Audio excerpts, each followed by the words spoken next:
দেখেন একজন আল্লাহর ওলি, উনার নাম হচ্ছে মনসুর আম্মার রহমাতুল্লাহ আলাইহি। উনি ইরাকের বাসিন্দা ছিলেন। তিনি ওই যুগের শ্রেষ্ঠ একজন বুজুর্গ ব্যক্তি ছিল, যে যুগে উনার মতো শ্রেষ্ঠ বুজুর্গ ব্যক্তি ছিল না, হযরত মনসুর আম্মার রহমাতুল্লাহ আলাইহি। তিনি কিভাবে এত আল্লাহর ওলি হলেন, এত বড় উচ্চ পর্যায়ে আল্লাহর ওলি কিভাবে হলেন? দেখেন, ছোট্ট একটি কাজের মাধ্যমে, ছোট্ট একটি কাজের মাধ্যমে অনেক বড় আল্লাহর ওলি হয়ে গিয়েছে, মর্যাদাবান ওলি হয়ে গিয়েছে। আমার যুবক ভাইরা,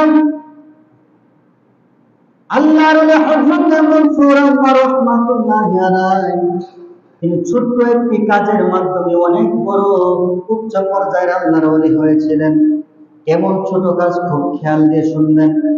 তিনি রাস্তা দিয়ে হেঁটে যাচ্ছিলেন, যাওয়ার পথে তিনি একটা ছোট কাগজের টুকরা দেখলেন, যে কাগজটার মধ্যে ময়লা আবর্জনা লেগে রয়েছে।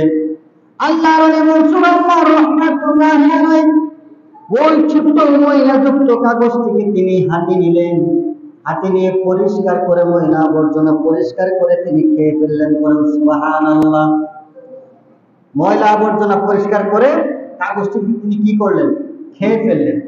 এই কাগজটির মধ্যে লেখা ছিল বিসমিল্লাহির রহমানির রহিম। এই লেখাটা দেখে তিনি কি করলেন?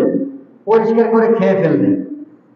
খাওয়ার পরে যখন রাত্রে ঘুমাতে গেলেন, তিনি স্বপ্নে দেখছেন যে আল্লাহ পাক বলছেন, হে মনসুর আম্মার, আমি তোমাকে জ্ঞান বিজ্ঞানের দরজা তোমার খুলে দিলাম। করেন সুবহানাল্লাহ। কেন খুলে দিলেন আল্লাহ পাক? আল্লাহ পাক বলছেন যে তুমি ছোট্ট একটি কাজ করেছো, তুমি আমার নামে সম্মান দেখিয়েছো, সম্মান দেখানোর কারণে ওই কাজটা আমার পছন্দ হয়েছে, এই জন্য আমি আল্লাহ পাক তোমার জ্ঞান বিজ্ঞানের দরজা খুলে দিয়েছি। বলেন সুবহানাল্লাহ। দেখেন, ছোট্ট একটি কাজের মাধ্যমে কি হয়েছে? অনেক বড় পর্যায়ে আল্লাহর ওলি হয়ে গিয়েছে।